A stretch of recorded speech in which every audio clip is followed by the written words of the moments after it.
Muito boa tarde, bem-vindo ao Justa Causa. Os últimos dias têm ficado marcados por uma decisão judicial. O Supremo Tribunal Administrativo deu comprovado um erro médico que teve como consequência alterações na vida sexual de uma mulher. Ainda assim, desceu a indenização da vítima por considerar que o sexo depois dos 50 anos não tem a importância que tem noutras idades. Um acórdão polémico que tem feito correr muita tinta. É este o tema do Justa Causa de hoje.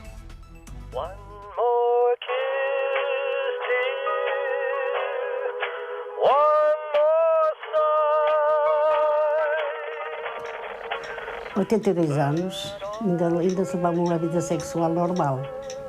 Okay. Pois foi. Depois já sabe, as coisas há sempre acabou. coisas... Acabou por acabar. Pronto. Julieta e Zeca mostram que até aos 80 está tudo bem, mas há diferentes opiniões no que toca à sexualidade depois dos 50.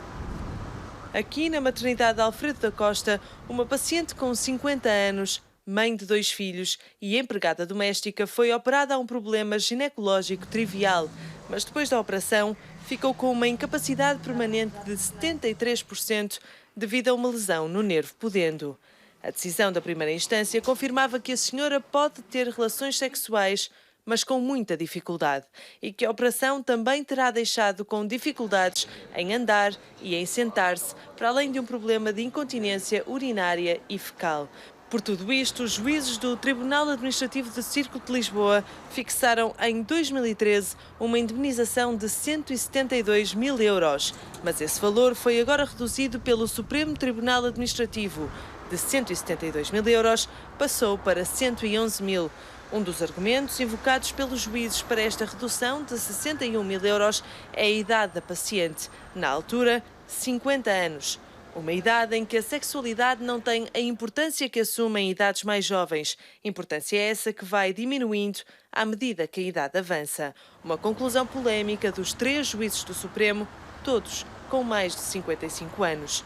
Se na primeira instância os magistrados admitiram que a paciente se sentia diminuída como mulher e que o quadro depressivo lhe fez ponderar o suicídio, o Supremo Tribunal também reconheceu a incapacidade e o sofrimento causado pela intervenção cirúrgica.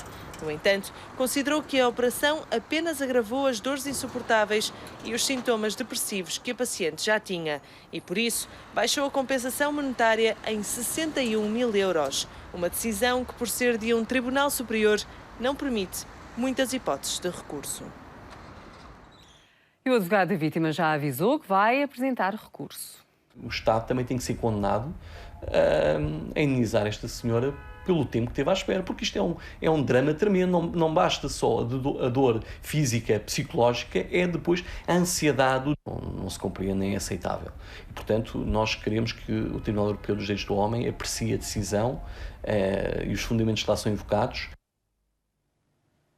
São meus convidados neste programa, Júlio Machado Vaz, médico, sexólogo, que está nos estúdios da RTP no Porto. Olá, viva, boa tarde. Olá, boa E António tarde. Raposo Subtil, advogado, que está aqui comigo nos estúdios da RTP em Lisboa.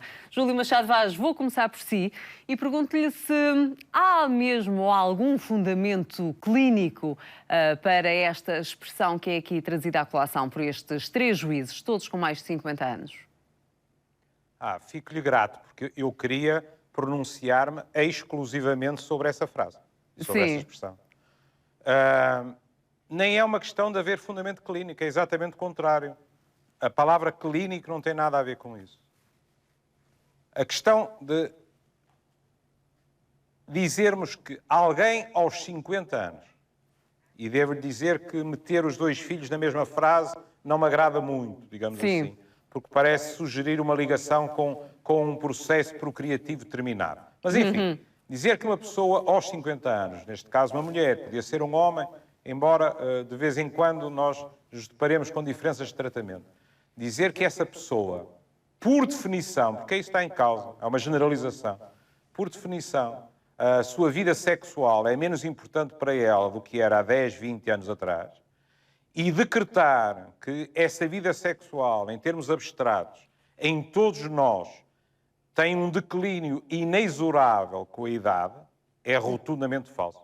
Mesmo havendo aquelas questões, porque a partir dos 50 anos, todos nós sabemos que há alterações hormonais. Mesmo com... E não com são essa... hormonais. Claro, claro. Por isso eu pergunto se, havendo esse tipo de alterações, se isso tem ou não consequências na vida sexual das pessoas, ao ponto de um coletivo de juízes, 3 juízes, 2 homens e uma mulher, dizerem aquilo que disseram. Portanto, que ficou consagrado num acórdão, mas não fundamentaram com algo de concreto, não é? Era o que eu lhe ia dizer, perdoa uma crueza. Mas que formação têm os juízes nessa área?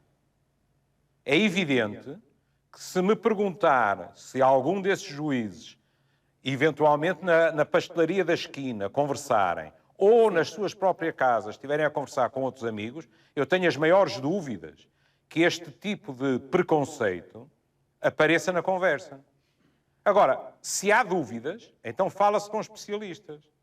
Eu, por exemplo, para que, atendendo a que tenho que fazer uma declaração de interesses, que é ter 65 anos, eu trouxe-lhe um estudo americano de 2012 de 600 mulheres que foram seguidas pelos seus médicos de família. Isto não é preciso estarmos a falar com sexólogos. Pelos seus médicos de família durante 40 anos. A média de idade destas mulheres, 67 anos, não é 50. A maioria delas continua a ter uma vida sexual que consideram gratificante. Agora, portanto, cai por terra, não é? Esta argumentação. Completamente. A não ser que se esteja a encarar como sinónimos menor frequência e menor interesse, o que é totalmente errado. Claro. Mas não só a partir dos 50 anos. Nós encontramos pessoas de 30 anos que têm ritmos sexuais completamente diversos. Claro. O normal em cada um de nós pode ser completamente diferente do normal do vizinho. Muito bem. Portanto, em termos científicos, para lhe responder, em termos científicos, não há qualquer base para uma afirmação desta. Portanto, cai de raiz, ao fim e ao cabo, esta expressão. É verdade. Em termos científicos, sim. António Raposo Subtil, não é normal se os magistrados, quando trazem à colação, nós já lemos inúmeros acórdãos, e muitas vezes, quando eles tentam consagrar num determinado acórdão, numa determinada decisão judicial, certa experiência de vida ou certos factos, fundamentam exatamente com questões clínicas, neste caso, por exemplo, seria expectável ou não? Bom, ou pode-se fazer assim uma consideração? Na sua opinião, isto é assim uma consideração gratuita? Não pode, já tem sido feito outras vezes, é comum, demasiadas vezes comum, este tipo de afirmações gratuitas de café, enfim, sem o suporte científico mínimo. Eu também tenho que fazer uma declaração de interesses, tal como o professor... Tem mais de 50 anos. Enfim, mas passando a brincadeira, estamos perante uma situação grave que tem a ver com o seguinte. Foi feito um julgamento e já estávamos em segunda instância, por isso já tinha sido recorrido para a relação, estávamos no Supremo, e as 2 outras instâncias consideraram que os danos, e os danos de 2 tipos, danos morais e danos físicos, que é uma incapacidade, estavam bem, e aquela era a quantificação, digamos assim, da compensação que a pessoa pediu. Na primeira instância foi... E na segunda. Foi 172 mil e depois desceu para 111 mil euros. Não, agora, no Supremo. Quando recorrem para o Supremo por argumentos de natureza formal, que não foi considerado isto, que havia contradição entre uma prova e outra, eu entendo que o Tribunal olhou e teve um critério diferente da quantificação do dano.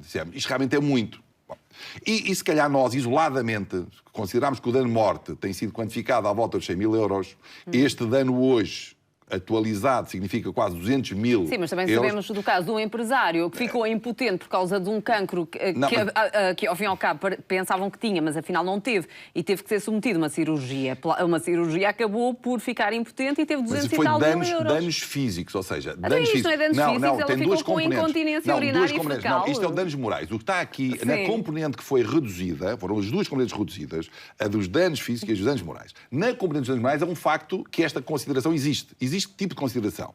Que a prática anterior já estava debilitada. Isto é constitucional? Não é constitucional, é absurdo. Mas também é preciso que as pessoas lá em casa percebam. Mas isto viola a lei fundamental. Viola e estas considerações deviam ser suprimidas dos acordos totalmente, até porque induzem as pessoas a julgar que os juízes são um género pluridisciplinares em todas as disciplinas, desde a sexologia, à ciência abstrata, à matemática. Não pode ser. Mas temos que agora também dar um bocadinho a informação que está aqui por revelar, que é, quando se quantifica um dano, quantifica-se em função função de quê?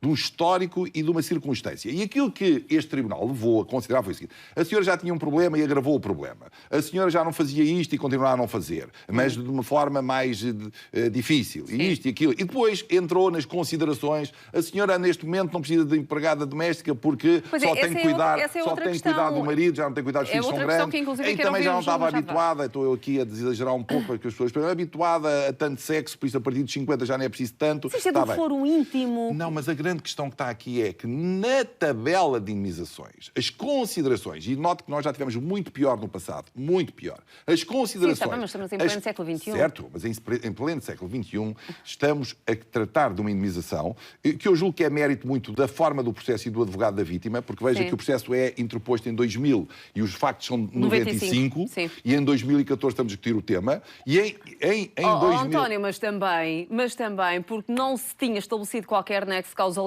entre os danos que ela veio a ter, isso foi só através de empresas, de clínicas privadas, que se chegou a uma determinada conclusão. E este advogado fez um excelente trabalho, foi 14 anos depois, conseguiu uma condenação. E aquilo que está aqui em causa é a redução do dano, não é os pressupostos da condenação, o que é muito bom. Mas na redução do dano, estas considerações são negativas. São negativas não naquilo que elas impactam no processo, que vai ser objeto de recurso e cabe à parte defender-se e tudo bem, mas do que cabe naquilo que é a manifestação pública. Também há o célebre caso da coltada do Mastro Latino, que é duas raparigas que foram violadas. Estrangeiras foram violadas. No Algarve. E para o juiz é porque elas meteram-se com eles. Elas colocaram-se na coltada do Mastro Latino e já deviam estar à espera que o risco era enorme. E passado este tempo, o que é que aconteceu a esses juízes? Não, já passaram 20 anos desde que isso aconteceu, Sim, não sei o que aconteceu aos juízes.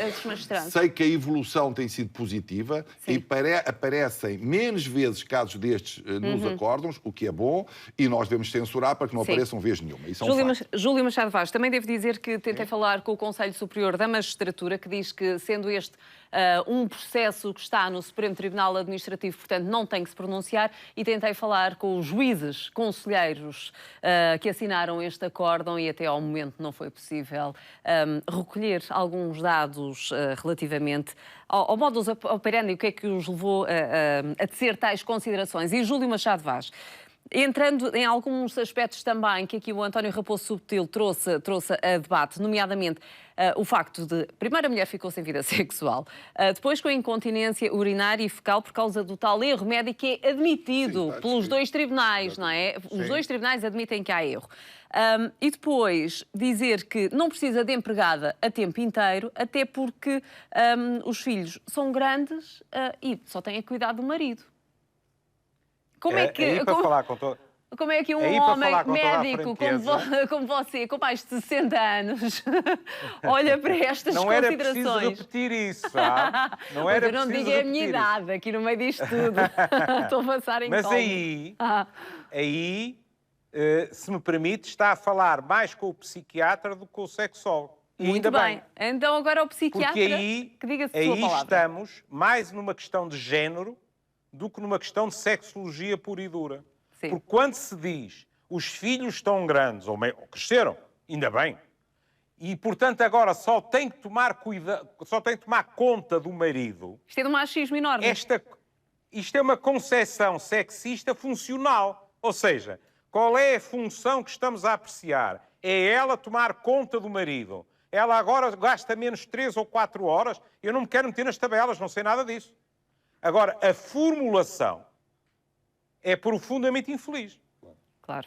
Porque é a formulação que eu encontrava há 40 anos atrás, recém-formado, quando fazia as minhas primeiras consultas e perguntava às senhoras o que é que faz? E as senhoras respondiam, não faço nada, sou doméstica.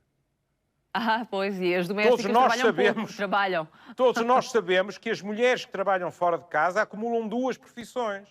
E não vejo a necessidade de se entrar numa área tão lamacenta como fazer julgamentos de valor, porque o são, sobre que carga de trabalho é que esta senhora tem agora ou deixa de ter. Porque, por exemplo, ela até poderia ter menos trabalho por causa dos filhos, mas o marido estar mais debilitado por qualquer razão, ou ela própria, e, portanto, o trabalho ser maior. Portanto, acho que é desnecessário... ela estar com incontinência urinária e fecal, que é... Acha pouco? Não, é horrível, não é? Fazer o trabalho com isso. E, portanto, acho que se quiser, perdoa-me o plebeísmo, meter a cabeça no cepo ter formulações destas, Sim. porque são claramente... Agora vou dizer uma coisa que se calhar vai achar paradoxal. Eu não estou a dizer que isto é uma manifestação de má vontade. Isto é uma manifestação clara de interiorização de visões do sexo puro e duro e dos papéis dos dois sexos numa relação que estão, felizmente, a ponto de irem sendo ultrapassadas. Isso é verdade. Ou seja, eu não estou a dizer que isto tenha sido escrito conscientemente, mas se calhar a caneta ou a esferográfica limitou-se a verter aquilo que é inconscientemente a postura da pessoa em causa. Bom, no caso de um Supremo, de um acórdão, nós temos um juiz relator que apresenta primeiro a sua proposta, o seu projeto de redação, que é lido, deve ser lido pelos outros, pelos juizasas, não é? Pronto, portanto, partimos do pressuposto que aquilo não tenha caído assim, assim no papel. Júlio Machado Vaz, não, é isso que é mais preocupante. É que não me passa pela cabeça que estas expressões não tenham sido meditadas. Claro. E isso é que me preocupa. Que não tenha surgido sequer a dúvida se é adequado ou não, porque, como já foi dito e muito bem, 2 ou 3 expressões infelizes podem comprometer todo um texto que até pode ser inatacável nas outras áreas. Claro, acabam por inquinar o todo, não é? Exatamente, exatamente. Júlio Machado Vaz, infelizmente não temos mais tempo. Muito obrigada por ter estado connosco em direto neste programa Justa Causa.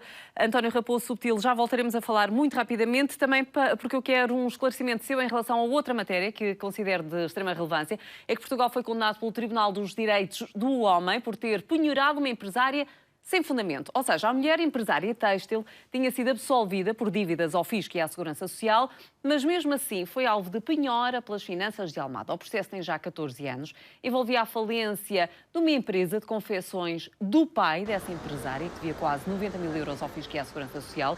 O Tribunal Europeu dos Direitos Humanos considerou que os tribunais portugueses violaram o princípio da presunção de inocência e agora, de acordo com o Tribunal Europeu, com esse acordo que o Jornal Público teve acesso, o Estado tem 3 meses para pagar uma indenização de 10.500 euros. Mas durante o decorrer do processo, a empresária foi ainda alvo de uma ou outra penhora por causa das custas judiciais referentes ao tal processo que tinha interposto para se defender. Certo é que o Supremo Tribunal Administrativo deu razão às finanças, por isso todos os meses fica sem parte a pensão para pagar as custas de um processo em que foi penhorada por erro das finanças. António Raposo Subtil, estamos mesmo na reta final do nosso tempo. Eu acho que este é um assunto, até para explicar, é confuso. Portanto, estamos aqui a falar de uma dupla penhora, uma mulher que é penhorada por algo que não tinha culpa. Foi absolvida e não se retirou dessa absolvição tudo aquilo que são os efeitos. Ou seja, que não poderia ser objeto de penhora para o pagamento das custas e outros encargos. O que é isto? O que é isso, antes mais, é 14 anos. Veja que nos 2 processos que falámos, o que está em causa são 14 anos. Sim. Isto 14 anos não é tempo da justiça, não é uma justiça capaz de ser explicada. O efeito do tempo destrói até a compreensão do dano e da causalidade que está aqui em causa. E por isso, o que nós temos aqui é um erro, admito, não intencional, do sistema público, que neste caso cobrança de impostos, sim, mas todos que não que havia foi... um erro. Tem a ver, mas o que tinha que haver era um provedor que corresse atrás deste prejuízo e não a pessoa. Veja, esta pessoa conseguiu agora uma indenização do Tribunal Europeu de 10 mil euros. Quanto é que ela gastou para poder recorrer? Quem é que pode recorrer para o Tribunal Europeu? Quem então pode fazer isto? Ela está a pagar 236 euros por desconto na sua pensão. Porque acho que recebeu 20 e tal mil euros. Recebeu 25 mil euros para pagar de custas. Eu pergunto, quem é que tem condições? A não ser alguém que tenha um advogado muito foram que pagou aos advogados, não é? Não, mas se calhar nem pagou nada, porque muitas vezes os advogados não levam nada para conseguir estas causas. É isso que as pessoas também deviam saber. Por isso, devia de haver um organismo no Estado capaz de corrigir efeitos destes. Infelizmente não temos. António Raposo Subtil, e o nosso tempo chegou ao fim. Muito obrigada. Foi o Justa Causa. Pode contactar connosco através do endereço e-mail justa.causa@rtp.pt. Boa tarde, bom fim de semana.